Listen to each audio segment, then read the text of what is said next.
अस्सलाम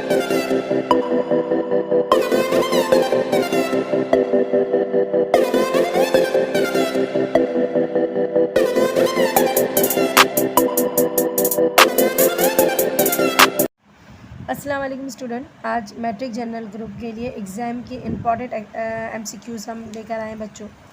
तो मैंने चैप्टर वाइज आप लोग के लिए निकाली है कि फ़र्स्ट चैप्टर आपका यहाँ पर चैप्टर 7 है। तो उसके लिहाज से आपके जो 7 चैप्टर है उसमें मैंने 2 एक्सरसाइज देखी है कि जिसमें से MCQs आ सकती हैं। 7.1 है और एक 7.3 है। तो बच्चों यहाँ जो मैंने एग्ज़ाम का पेपर देखा है तो उसके अंदर हमें ये MCQs ज़्यादा इंपॉर्टेंट लग रही है जो गुज़िश्ता पेपर्स आए। तो फर्स्ट MCQs देखना बच्चों, the algebraic expression 4a² minus 3 minus 5a minus a exponent 4 in the descending order WRT is.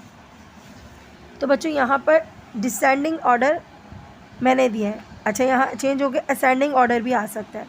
आपको दोनों की मीनिंग पता होना चाहिए। डिसेंडिंग मीन्स क्या होती है बच्चों जी, जो भी वेरिएबल्स पे पावर होती है, जो पावर नज़र आ रही है, जैसे 2 नज़र आ रही है, इसके पास वेरिएबल ही नहीं है, इसके पास a है वेरिएबल लेकिन इसके ऊपर पावर 1 है, इसके ऊपर 4 है।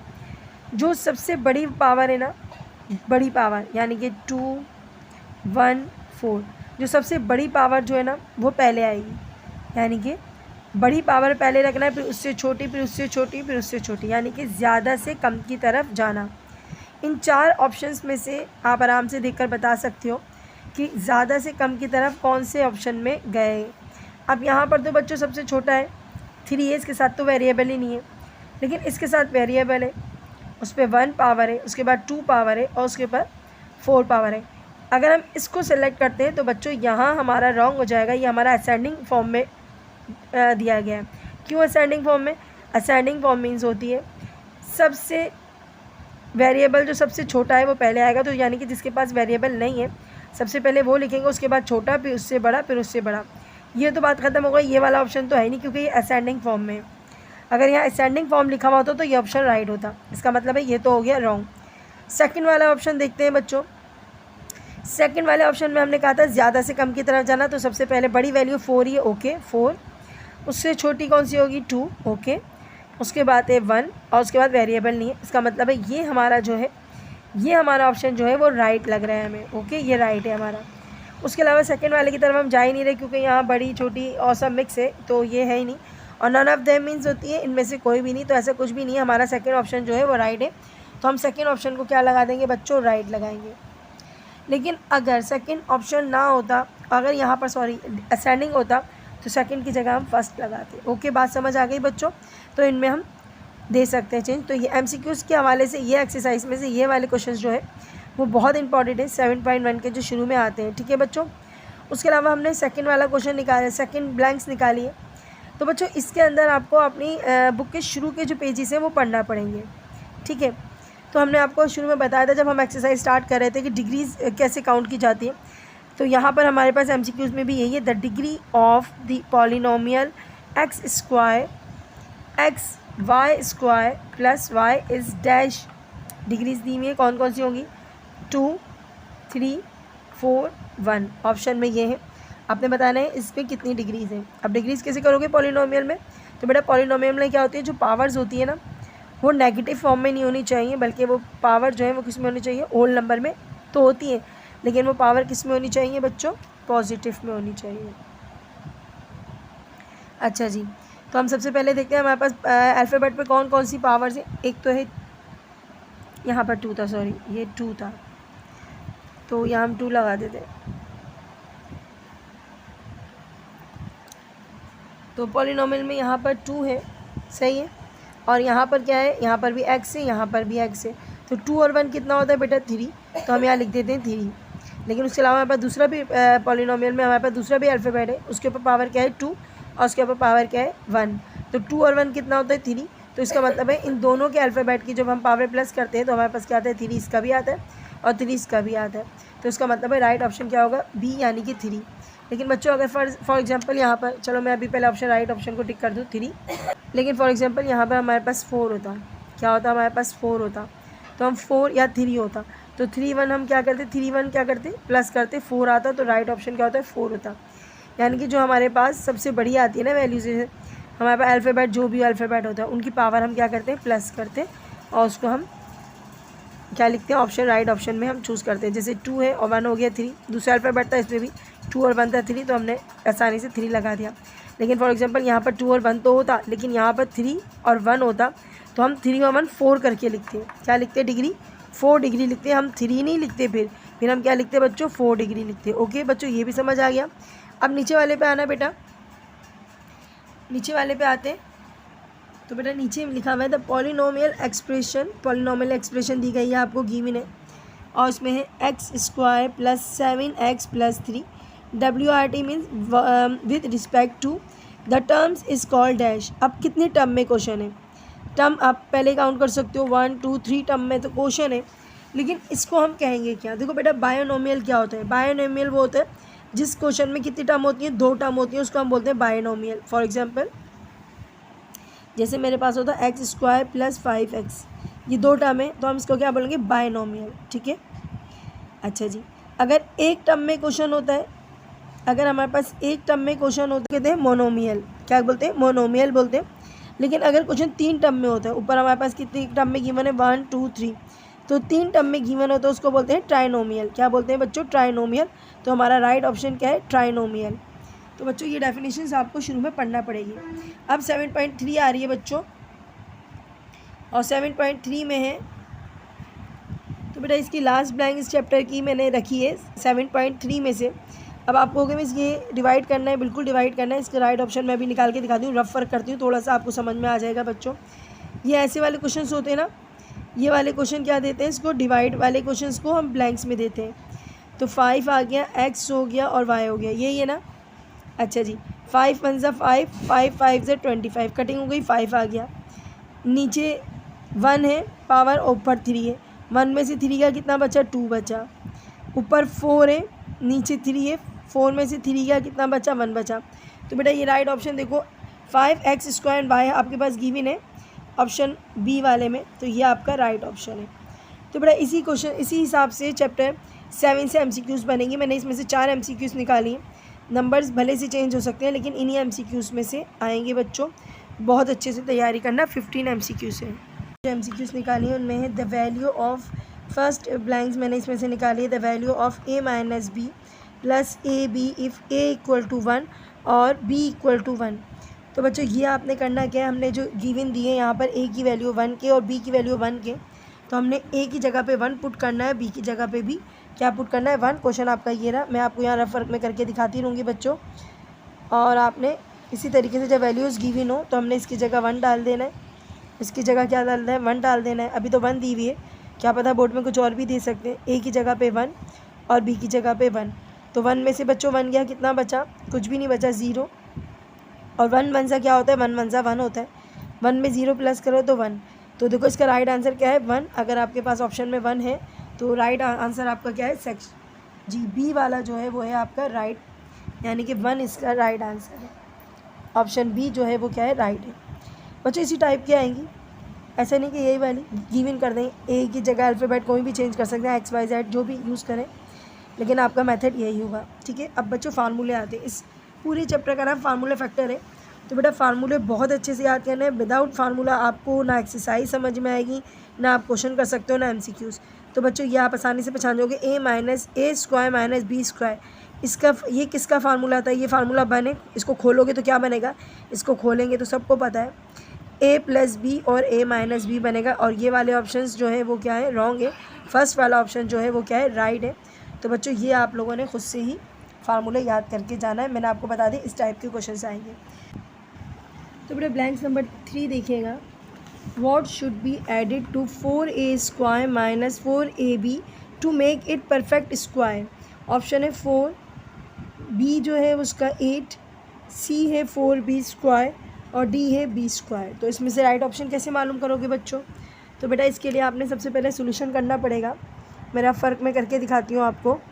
4a² - 4ab, ab देखकर आप पहचान जाओगे कि यहाँ फार्मूला जो है, ये फार्मूला a² - 2ab वाला है। XY भी होगा तब भी आप यूज़ कर लेना, ये ए बी वाला ही फार्मूला यूज़ करना है इसमें। जब भी ऐसे क्वेश्चन आते हैं ना, what should be added perfect square, तो स्क्वायर का ही फार्मूला यूज़ करते हैं। और बच्चों ये स्क्वायर का फार्मूला क्या है बच्चों? जी हाँ, ये फार्मूला है ए प्लस बी होल स्क्वायर का फार्मूला है। ठीक है बेटा, ए की जगह पे यूज़ करेंगे 4 का स्क्वायर, 4 का स्क्वायर निकलता है 2, ए के ऊपर ऑलरेडी स्क्वायर है, बाहर आ गया, 2 हो गया, ए हमें मालूम हो गया, ए हमारे पास आ गया 2a। बी की जगह हमें मालूम नहीं है, बी की जगह हमें मालूम हो जाएगी जब हम सेकंड नंबर देखेंगे। हमारे पास सिर्फ बी मौजूद है, इसका मतलब है बी हमारे पास बी ही है। बी की वैल्यू क्या है? बी ही है।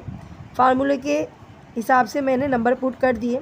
अब आप देखोगे यहाँ पर क्या आ रहा है, 2 2 ज़ा 4, ए स्क्वायर ज़ा ए स्क्वायर, 2 2 ज़ा 4, ए बी ज़ा A B ji, A B ज़ा ए बी वापस आ गया। इसका मतलब है मैंने फार्मूला सही चूज़ किया है।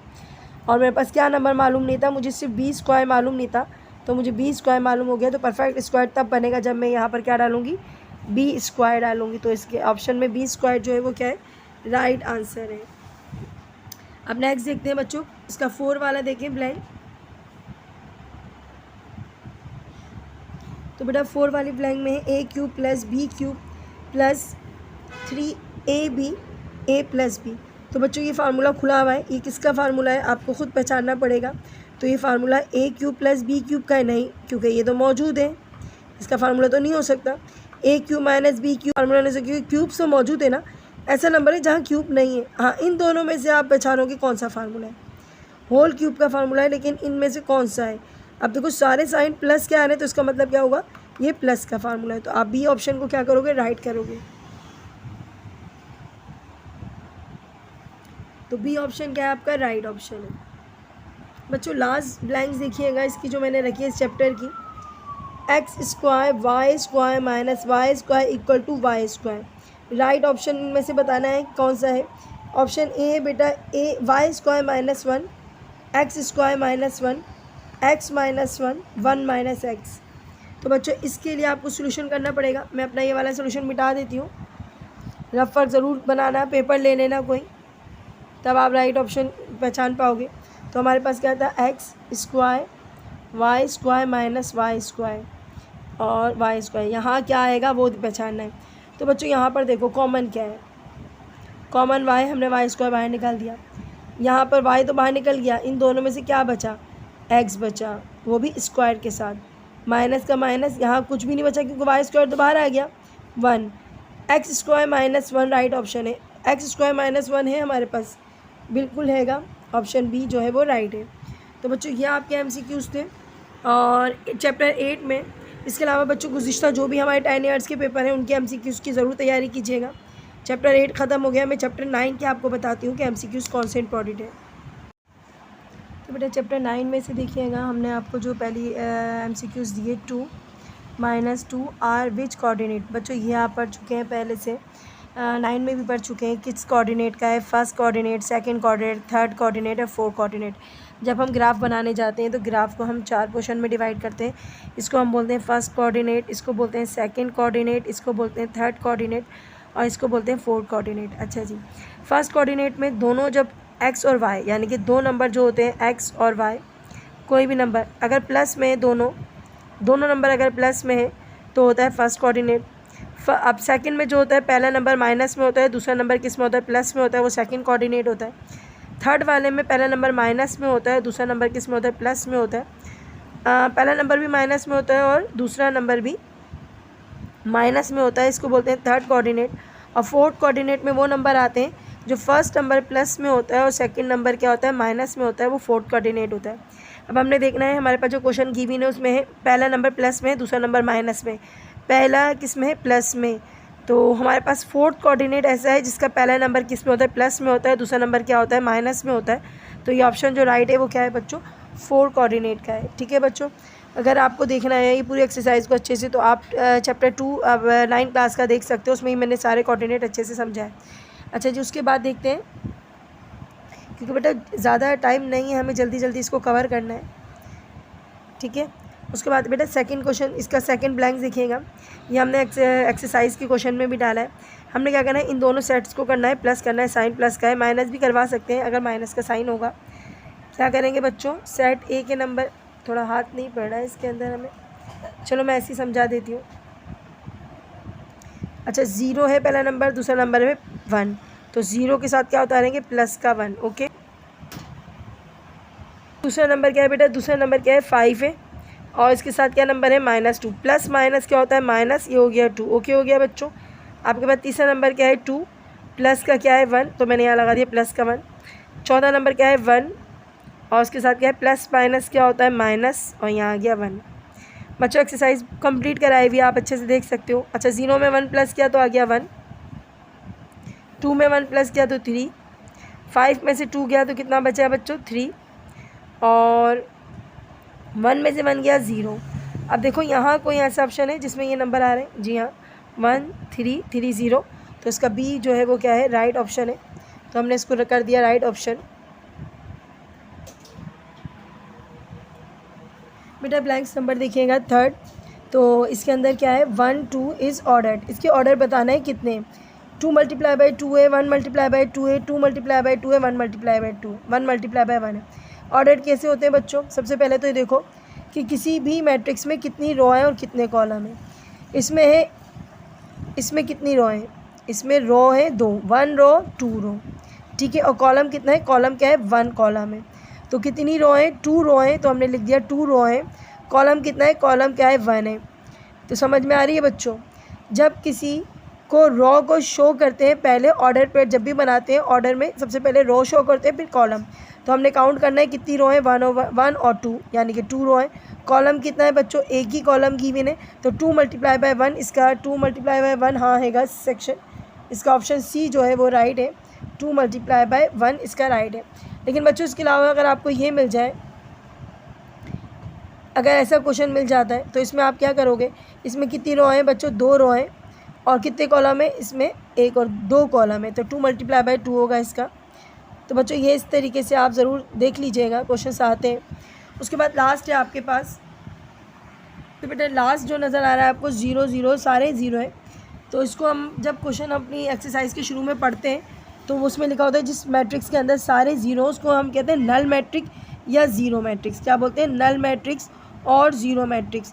तो बच्चों आप देखो इन दोनों में से आप कहोगे कि मिस ये यूनिट मैट्रिक तो नहीं है, क्योंकि यूनिट मैट्रिक में 1 होता है, आंसर क्या आता है 1 आता है। जैसे ऐसे होते हैं ना 1 0 0 1, अगर हम इसको क्रॉस मल्टीप्लाई करते हैं तो 1 1 सा 1 0 0 सा 0, आंसर क्या आता है 1 आता है, वो यूनिट मैट्रिक होते हैं। लेकिन यहाँ पर जो है सबके आंसर 0 आ रहे हैं, ये तो नल मैट्रिक भी है ज़ीरो मैट्रिक भी है, तो हम आंसर लिखेंगे डी वाला, B and C both, B और सी दोनों आंसर। तो बेटा चैप्टर नंबर 10 में देखिएगा हमने जो ब्लैंक्स लिए, काफ़ी सारी ब्लैंक्स इसमें इंपॉर्टेंट है। तो फर्स्ट ब्लैंक से the sums of the angles of a triangle, अगर किसी ट्रायंगल के तमाम एंगल्स को सम्स किया जाए यानी कि प्लस किया जाए तो क्या आएगा। अगर हम एक ट्रायंगल देते हैं और उसके हम तमाम सम्स को अगर हम प्लस करते हैं तो बच्चों, तो हम अगर तमाम सम्स को प्लस करते हैं तो हमारे पास क्या आता है 180 डिग्री आता है। अगर हम इस थ्योरम्स को पढ़ेंगे ध्यान से तो हमारे पास तीनों का आंसर जो है वो क्या आएगा, वो 180 डिग्री आएगा। इस एंगल्स के अंदर अगर हम देखेंगे ट्रायंगल के अंदर 2 हैं, ठीक है, और इधर का भी जो बाहर का ट्रायंगल है इनका भी देखेंगे, इधर एक्सटीरियर एंगल बनने होते हैं और इधर इंटीरियर एंगल बनते होते हैं, पूरा थ्योरम है बच्चों।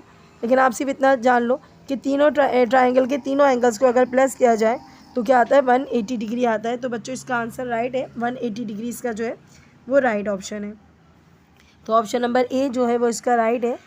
उसके बाद है इसकी सेकेंड ब्लैंक से डैश इज़ अ पैरेललोग्राम। अब पैरेललोग्राम क्या होता है वो तो आप सब जानते हो कि पैरेललोग्राम एक ऐसा होता है जो रेक्टेंगुलर पे बनना होता है और उसमें क्या होते हैं इस तरीके से एल्टीट्यूड ड्रॉ होता है। चले उस बात की बात है, मैं अभी आपको पूरी पढ़ के सुनाती हूँ ब्लैंक्स। तो a parallelogram having a least on right angle least one right angle, यानी कि उसके ऊपर एक राइट एंगल बनना है। तो उसमें जो है वो आप क्या होगा, अगर उसमें एक राइट एंगल बनना है, क्या बनना है बच्चों, राइट एंगल क्या होता है 90 डिग्री। रेक्टेंगल क्या राइट एंगल क्या होता है बच्चों 90 डिग्री का होता है। तो उसमें एक अगर 90 डिग्री का क्या बनना है, एक 90 डिग्री का एंगल शो किया जा रहा है। अगर हम सब जगह देखेंगे तो 90 डिग्री का एंगल शो किया जा रहा है। तो ये जो होता है पैरेललोग्राम किस में होगा, कौन सी शेप में होगा बच्चों, जी रेक्ट एंगुलर शेप में होगा, स्क्वायर में नहीं होगा, स्क्वायर में नहीं होगा, बल्कि ये किस में होगा, एक 90 डिग्री का शो कर रहा है, सिर्फ एक ही 90 डिग्री का शो कर रहा है। ये लिखा हुआ है ना least of one right angle, अगर एक राइट एंगल बनना है तो ये एक रेक्ट एंगल की सूरत में होगा। पैरेललोग्राम किसकी सूरत में होगा? रेक्ट एंगल की सूरत में होगा। अच्छा जी, सारी डेफिनेशन बच्चों आपको पढ़ना पड़ेगी, उसके बाद ही आप पहचान सकते हो। तो बेटा देखिएगा, ब्लैंक्स नंबर 3 है, an angle with measure greater than 90 degree is called dash, acute angle, right angle, obtuse angle, complementary angle. तो बेटा आप बचपन से ही पढ़ते हुए आ रहे हैं कि वो एंगल्स जो 90 डिग्री के होते हैं उसको क्या बोलते हैं बेटा? 90 डिग्री के एंगल को बोलते हैं राइट एंगल। क्या बोलते हैं बच्चों? Right angle, RIGHT, right angle. Okay. अच्छा, जो 90 डिग्री से कम होते हैं, मतलब 90 डिग्री से कम कहाँ होते हैं? आपके डी में मौजूद होता है।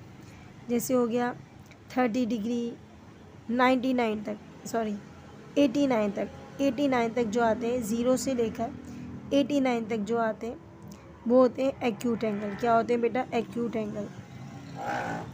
तो वो एंगल क्या कहलाते हैं? Acute angle. जो लेस देन होते हैं, 90 डिग्री से छोटे होते हैं, वो एक्यूट एंगल होते हैं। और जो 90 डिग्री से ज़्यादा बड़े होते हैं, जैसे 91 हो गया, 91 से लेकर 180 तक, इसको कहते हैं ऑब्ट्यूज एंगल। तो आपसे जो पूछा जा रहा है वो पूछा जा रहा है कि 90 डिग्री से क्या है? An angle will measure greater then of 90 degree. Greater है, जो 90 डिग्री से बड़े हैं, 90 डिग्री से बड़े हैं, उनको क्या कहते हैं? उनको कहते हैं ऑब्ट्यूज एंगल। ठीक है बच्चों, तो ऑप्शन सी जो है वो राइट है, आपका ऑब्ट्यूज एंगल आएगा। अब ब्लैंक नंबर 4 देखिएगा बेटा, तो इसमें लिखा हुआ a triangle having no side congruent. Side जो है वो क्या नहीं है? कॉन्ग्रेट नहीं है। मतलब वो ट्राइंगल कैसा होगा? ऐसा हो सकता है।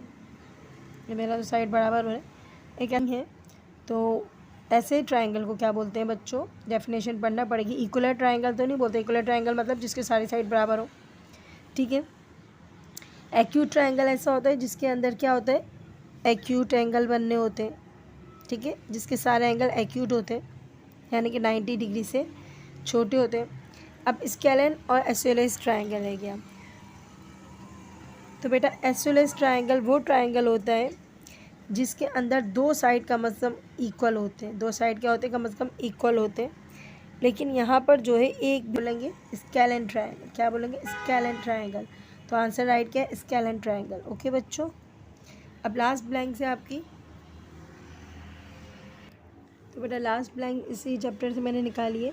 If the sum of measure of two angles is 180 degree they are called dash. कह रहे हैं जब दो एंगल्स को प्लस किया जाता है, दो एंगल्स को प्लस किया जाता है, जैसे फॉर एग्जांपल यहाँ पर हमारे पास 90 डिग्री है और दूसरा भी मेरे पास 90 डिग्री है, इन दोनों को मैं प्लस करूँगी तो 180 आएगा आंसर। ठीक है, इसको हम कौन सा एंगल कहते हैं? सप्लीमेंट्री एंगल कहते हैं। कौन सा एंगल बोलते हैं? सप्लीमेंट्री एंगल कहते हैं। तो इसमें जो सप्लीमेंट्री एंगल है वो राइट आंसर है। अब कॉम्प्लीमेंट्री एंगल क्या होते हैं बच्चों? जब दो एंगल्स को प्लस किया जाता है, फॉर एग्जांपल यहाँ 45 है, यहाँ 45 है, दोनों को प्लस किया जाए और 90 डिग्री आएगा तो उसको हम क्या बोलेंगे? Complementary angle. आप लोगों में 90 डिग्री तो राइट एंगल कह रही थी, बिल्कुल राइट एंगल होता है 90 डिग्री का। लेकिन अगर जिसके अंदर दो एंगल प्लस हुए हुए हों, दो एंगल को शो किया गया हो प्लस करके, उसको कॉम्प्लीमेंट्री एंगल कहते हैं। ठीक है बच्चों, तो हमारे इस वाली ब्लैंक्स का आंसर क्या है? हमारे इस वाले ब्लैंक्स का आंसर क्या है? Supplementary angles. अच्छा, वर्टिकल एंगल और इक्वल एंगल ये आपको थ्योरम में पता चल जाएगा। वर्टिकल एंगल्स क्या होते हैं? जो दो लाइन होती हैं, जो दो लाइनें इंटरसेक्ट कर रही होती हैं और इन दो लाइनों के बीच में जो अपोजिट एंगल बनते हैं उसको वर्टिकल एंगल कहते हैं। डेफिनेशन मैंने आपको पेपर में दी हुई है, याद कर लेना। ठीक है बच्चों, और इक्वल एंगल तो वो होते हैं जो एक दोनों तरफ से इक्वल होते हैं, बराबर होते हैं। बेटा इसके अलावा चैप्टर 10 की जो है वो ब्लैंक्स आप जितने भी MCQs हैं वो आप प्रीवियस पेपर से में भी पढ़ के जाइएगा, क्योंकि ये इंपॉर्टेंट ब्लैंक्स इसी टाइप की आती है। उसके अलावा आपने गुज़िश्ता पेपर में से भी 10 AM में से भी पढ़ के जाना है। ठीक है बच्चों, अब लास्ट चैप्टर 11 में जो अहम MCQs है उसमें आप पढ़ लें। अ cord which pass out centre of this circle is called dash. के कॉर्ड क्या होता है? सबसे पहले तो आप ये देखेंगे कॉर्ड क्या होता है। तो एक सर्कल होता है, सर्कल में जितनी चीज़ें होती है ना सब जानना ज़रूरी है। सर्कल के बीच में जो पॉइंट होता है जिसके सारा डिस्टेंस सेम होता है, इसको हम रेडियस कहते हैं। रेडियस से लाइन होती है, इसको हम क्या कहते हैं? रेडियल सेगमेंट कहते हैं। ठीक है, और जब ये लाइन कवर हो जाती है दो पार्ट में, यानी कि सर्कल को हाफ कर देती है और रेडियस से गुजर जाती है, पास आउट रेडियस से गुजर जाती है, तो ये क्या कहलाती है? डायमीटर कहलाती है। लेकिन एक लाइन ऐसी है जो यहाँ से लेकर दो साइड को तो टच करती है लेकिन सर्कल के रेडियस से नहीं गुजरती, इसको कॉर्ड कहते हैं। सारी चीज़ें पहले पढ़ लो ताकि आप लोग अगर एक्सरसाइज में भी देखें तो आपको ये समझ आ जाए कि हमने जो है वो करना क्या है। ठीक है, तो ये हो गया आपका कॉर्ड हो गया। अब टेंजेंट क्या होता है बेटा? टेंजेंट वो होता है वो जो सर्कल को बाहर से कोई एक पॉइंट होता है, वो लाइन सेगमेंट जो सर्कल को बाहर से एक पॉइंट पे टच करती है उसको टेंजेंट कहते हैं। रेडियस समझ में आ गया? बिल्कुल, रेडियस मिड पॉइंट होता है उसको हम रेडियस कहते हैं। डायामीटर जो सर्कल को बीच में से हाफ कर देता है और सर्कल के रेडियस से गुजरता है उसको जा गई। अब लेंथ की तरफ आते हैं हम। तो इसमें बोल रहा है कि एक ऐसा कॉर्ड है जो सर्कल के सेंटर से गुजर जाता है। जो सर्कल के ये कॉर्ड है, ये कॉर्ड सर्कल के सेंटर से गुजर जाता है। सेंटर से क्या हो जाता है? गुजर जाता है, पास हो जाता है। तो उसको हम क्या बोलेंगे बेटा? डायामीटर बोलेंगे। क्या बोलेंगे? डायामीटर। जो भी लाइन गुजर जाती है सेंटर से उसको क्या बोलते हैं? डायामीटर कहते हैं। तो फर्स्ट वाले का आंसर जो है वो आपका क्या है? डायामीटर है। सेकंड वाला देखते हैं बच्चों। The line segment whose end point are any two points of the circle is called dash. बता रहे एक ऐसी लाइन सेगमेंट है जो सर्कल के एंड पॉइंट एनी टू यानी कि जो सर्कल के एंड पॉइंट पे टच कर रही है। एक लाइन सेगमेंट सर्कल को दो साइड से टच कर रही है।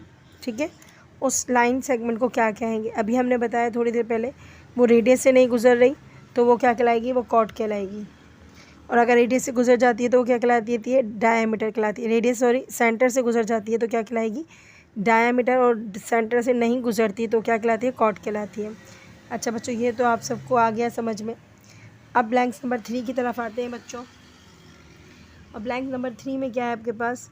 The area of a circle. बच्चों ये एरिया ऑफ अ सर्कल हमने पूरी एक्सरसाइज पढ़ी है 11.10, उसके अंदर हमने दोनों फार्मूले लिखाए एरिया ऑफ अ सर्कल। जी बेटा, दोनों फार्मूले हमने लिखाए हुए एरिया ऑफ अ सर्कल के। ठीक है, तो यहाँ पर आप आराम से पहचानोगे कि r² पाई r² जो है वो इसका राइट ऑप्शन है। ओके बच्चों, उसके बाद तो बेटा लास्ट ब्लैंक है एनी पोर्शन और या part of a circle is called dash. कोई भी सर्कल का पार्ट, सर्कल का कोई भी पार्ट, ये पार्ट हो या कोई भी पोर्शन या पार्ट एक ही चीज़ होता है, कोई भी, ये क्या कहलाएगा बच्चों? जी, ये पार्ट या इतना पार्ट, सर्कल का इतना पार्ट, कोई सा भी पार्ट ले लो, ये क्या कहलाएगा? ये कहलाएगा बेटा आर्क कहलाएगा। ठीक है, ये राइट ऑप्शन है। रेडियस हम जानते हैं, रेडियस सेंटर को कहते हैं। ठीक है, सेमी सर्कल मीन्स होती है सर्कल का आधा पार्ट जो होता है ये, इसको हम कहते हैं सेमी सर्कल। और डायामीटर हमने अभी बताया कि वो लाइन जो सर्कल के रेडियस से गुजरती है उसको डायामीटर कहते हैं। आर्क, तो यानी कि आर्क होगा इसका राइट आंसर। सर्कल का कोई भी पोर्शन आर्क कहलाता है। तो बेटा जितने भी 10 ईयर्स में MCQs हैं वो भी सब देख कर जाइएगा, क्योंकि 15 मार्क्स होते हैं बेटा, 15 मार्क्स की MCQs होती हैं। अच्छे से तैयारी कीजिएगा, दुआ में याद रखेगा। अल्लाह हाफिज़।